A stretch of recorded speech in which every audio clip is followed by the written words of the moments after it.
여러분, 이상하지 않으세요? 얼마 전까지 나라를 반으로 갈라놓을 듯 뜨거웠던 검찰 개혁 소식, 요즘 왜 이렇게 조용할까요? 관심이 식은 걸까요?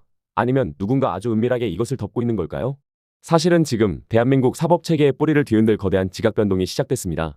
검찰이 목숨보다 소중히 여기던 마지막 칼자루를 완전히 뺏기는 시나리오가 완성됐거든요. 그동안 검찰이 우리가 아니면 안 된다라고 외쳤던 그 논리가 사실은 얼마나 허구였는지 오늘 그 민낯을 낱낱이 파헤쳐드립니다. 그동안 검찰은 말했습니다. 경찰 수사가 부족하면 우리가 직접 보완해야 한다. 그런데 이번 민주당 검찰혁신특위의 보고서는 아주 잔인할 정도로 명쾌합니다. 검사는 수사 현장에 얼씬도 하지 마라. 공소청법 제41조의 핵심은 이겁니다. 검사가 서류를 보다 냄새가 나도 직접 뛰어나가지 말고 무조건 경찰에게 다시 해오라고 요구만 하라는 거죠. 여기서 소름 돋는 포인트는 이 권한을 법률이 아닌 하위 규정으로 내려버린다는 겁니다. 왜냐고요? 법에 적혀 있으면 검사의 고유 권리가 되지만 하위 규정이 되면 그건 그냥 공무원이 지켜야 할 업무 매뉴얼이 되기 때문입니다. 법대로 해 라고 소리치던 검사를 순식간에 매뉴얼대로 하세요라는 말을 듣는 행정관리자로 격화시키는 고도의 입법 전략, 여러분은 어떻게 생각하십니까? 검사들이 진짜 잠 못 자는 이유는 수사권 때문만이 아닙니다. 바로 신분 보장 폐지라는 폭탄 때문이죠. 지금까지 검사는 탄핵이나 감옥에 가지 않는 한 파면 되지 않았습니다.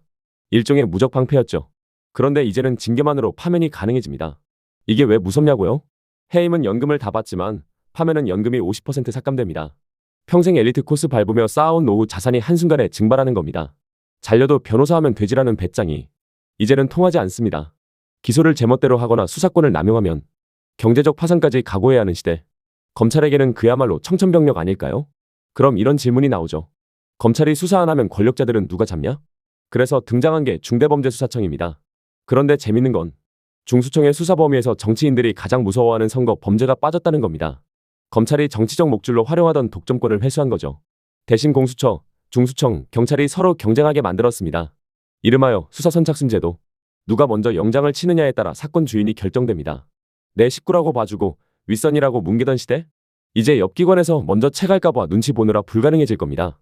경쟁이 투명성을 만든다는 이 단순한 시장 논리가 사법체계에 도입되는 순간입니다.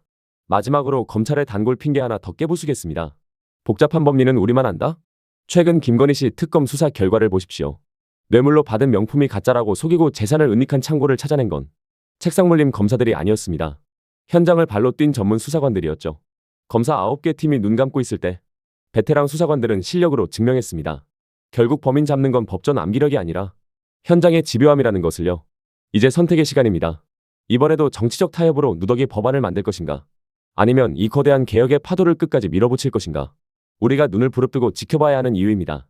오늘 내용이 유익하셨다면 구독과 좋아요 부탁드립니다. 여러분의 관심이 검찰 개혁의 마지막 퍼즐을 맞추는 힘이 됩니다. 저는 다음 시간에 더 날카로운 분석으로 돌아오겠습니다. 지금까지 오늘을 읽고 내일을 준비하는 내일의 시선이었습니다. 감사합니다.